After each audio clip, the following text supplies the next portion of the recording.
सबसे पहले मैं अपने शिव गुरु और माता पार्वती के चरणों में प्रणाम करती हूँ। गुरु भाई गुरु बहनों के चरणों में प्रणाम करती हूँ।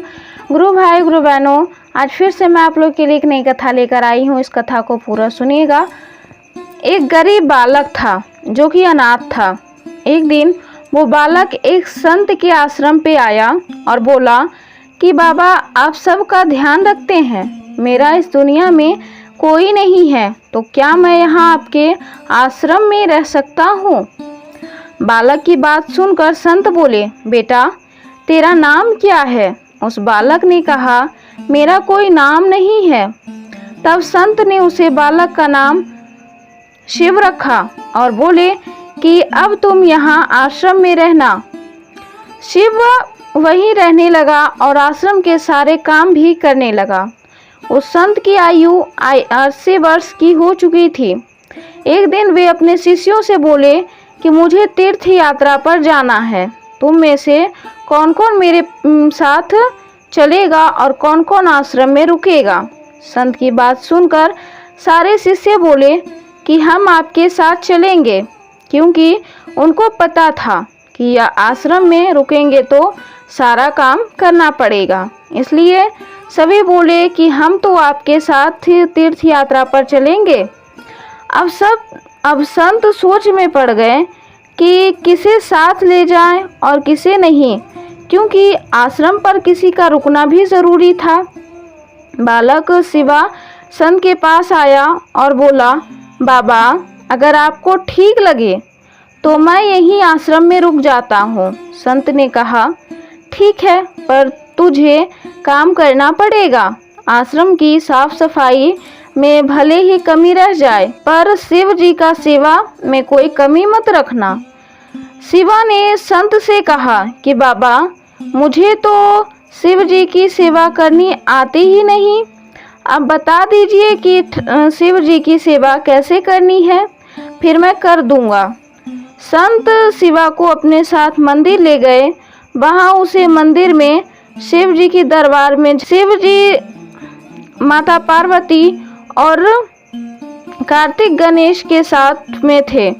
संत ने बालक शिवा को शिव जी की सेवा कैसे करनी है सब सिखा दिया।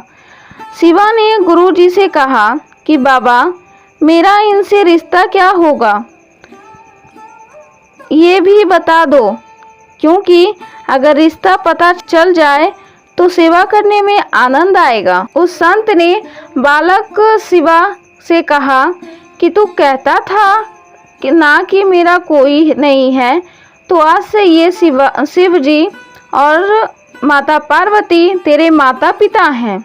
शिवा ने कहा, साथ में खड़े कार्तिक गणेश जी को देखकर कहा, अच्छा बाबा, और ये जो पास में खड़े हैं वो कौन हैं? संत ने कहा, ये तेरे दोनों बड़े भैया हैं। शिवा समझ गया और फिर उनकी सेवा करने लगा। संत शिष्यों के साथ यात्रा पर चले गए। आज सेवा का पहला दिन था। शिवा ने सुबह उठकर स्नान किया, आश्रम की साफ सफाई की और भिक्षा मांग कर लाया और फिर भोजन तैयार किया। फिर भगवान को भोग लगाने के लिए मंदिर आया। शिवा ने महादेव और माता पार्वती और कार्तिक गणेश आगे एक एक थाली रख दी और बोला, अब पहले आप खाओ फिर मैं भी खाऊंगा। शिवा को लगा कि सच में भगवान बैठकर खाएंगे, पर बहुत देर हो गई, रोटी तो वैसी की वैसी थी। तब बालक शिवा ने सोचा, नया रिश्ता बना है तो शर्मा रहे होंगे। शिवा ने पर्दा लगा दिया। बाद में खोलकर देखा, तब भी खाना वैसा का वैसा ही पड़ा था।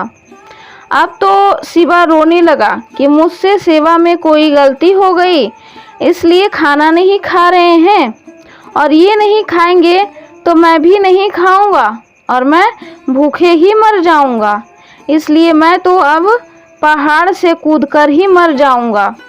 शिवा ने मरने के लिए निकल जाता है। तब महादेव कार्तिक गणेश के कहते हैं, जाओ उस बालक को लेकर आओ और बालक से कहो कि हम खाना खाने के लिए तैयार हैं। कार्तिक गणेश जी जाते हैं और शिवा कूदने ही वाला होता है कि कार्तिक गणेश जी पीछे से पकड़ लेते हैं और बोलते हैं, क्या कर रहे हो? शिवा कहता है, अब वहीं इतनी देर से वहाँ बोल रहा था कि खाना खा लो, तब आए नहीं, अब क्यों आ गए? तब कार्तिक गणेश जी बोले, पिताश्री का आदेश है, अब हम सब साथ बैठकर भोजन करेंगे। फिर शिव जी, माता पार्वती, कार्तिक गणेश और साक्षात बैठकर भोजन करते हैं। इसी तरह शिवा रोज उनकी सेवा करता और भोजन करता। सेवा करते 15 दिन हो गए। एक दिन शिवा ने सोचा, घर में 5 लोग हैं, सारा काम मैं ही अकेला करता हूँ, बाकी लोग तो दिन भर घर में आराम करते हैं। मेरे माँ बाप दोनों भाई तो कोई काम नहीं करते, सारे दिन खाते रहते हैं, मैं ऐसा नहीं चलने दूंगा। शिवा मंदिर जाता है और कहता है, पिताजी कुछ बात करनी है आपसे। शिव जी कहते हैं, बोल बेटा, क्या बात है?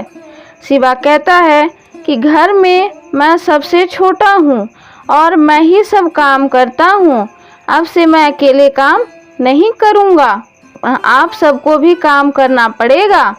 आप तो बस सारा दिन खाते रहते हो और मैं काम करता रहता हूँ, आपसे ऐसा नहीं होगा। शिव जी कहते हैं, तो फिर बताओ बेटा, हमें क्या काम करना है? शिवा ने कहा, माता पार्वती, अब से रसोई आपके हवाले और दोनों भैया आप घर की साफ सफाई करिएगा, और आप लोग शरीर से मजबूत भी हैं तो जाकर जंगल से लकड़ियाँ लाइएगा। पिताजी, आप बाजार से राशन लाइए और घर पर बैठकर पत्तल बनाइए। सबने कहा, ठीक है, मैंने बहुत दिन अकेले सब काम किया, अब मैं आराम करूँगा। अब सभी साथ मिलकर काम करते हुए एक परिवार की तरह सब साथ रहने लगे। एक दिन वो संत तीर्थ यात्रा से लौटे तो देखा आश्रम तो शीशे जैसा चमक रहा है। वो बहुत प्रसन्न हुए, मंदिर में गए और देखा कि मंदिर में प्रतिमाएं गायब है। संत ने सोचा, कहीं शिवा ने प्रतिमा बेच तो नहीं दी। संत ने शिवा को बुलाया और पूछा, भगवान कहाँ हैं? शिवा भी अकड़ कर बोला, मुझे क्या पता, कार्तिक भैया जंगल लकड़ी लाने गए होंगे, गणेश भैया झाड़ू पोछा कर रहे होंगे, पिता शिव जी पत्तल बना रहे होंगे, माता पार्वती रसोई में काम कर रही होंगी। संत बोले, यह क्या बोल रहा है? शिवा ने कहा, बाबा मैं सच बोल रहा हूँ, जब से आप गए हैं ये चारों काम में लगे हुए हैं। वे संत भागकर रसोई में गए और सिर्फ एक झलक देखी कि माता पार्वती भोजन बना रही हैं और शिव जी पत्तल बना रहे हैं, और फिर वो गायब हो गए और मंदिर में विराजमान हो गए। संत शिवा के पास गए और बोले, आज तुमने मुझे मेरे शिव जी का दर्शन कराया, तू धन्य है। और संत ने रो रो कर शिवा के पैर पर पकड़ लिए, बोले, क्या तुम्हारी वजह से मैं महादेव और माता पार्वती के भगवान का दर्शन कर पाया हूँ। तो गुरु भाई गुरु बहनों, शिवा जैसे भोले निश्चल भक्तों की भक्ति से विवश होकर भगवान को भी साधारण मनुष्य की तरह जीवन व्यतीत करने आना पड़ता ही है। तो गुरु भाई गुरु बहनों, अगर मेरी वीडियो अच्छी लगी हो तो मेरी वीडियो को लाइक करें, शेयर करें, और अगर मेरे चैनल पर नए हैं तो जल्दी से मेरे चैनल को सब्सक्राइब कर दें। और मैं शिवजी और माता पार्वती से प्रार्थना करूंगी कि आपके माता पिता की लंबी आयु हो और आपकी हर मनोकामना पूर्ण हो। आप लोग मुझे ऐसे ही सपोर्ट करते रहिए और कमेंट में एक प्यारा सा हर हर महादेव लिख दें।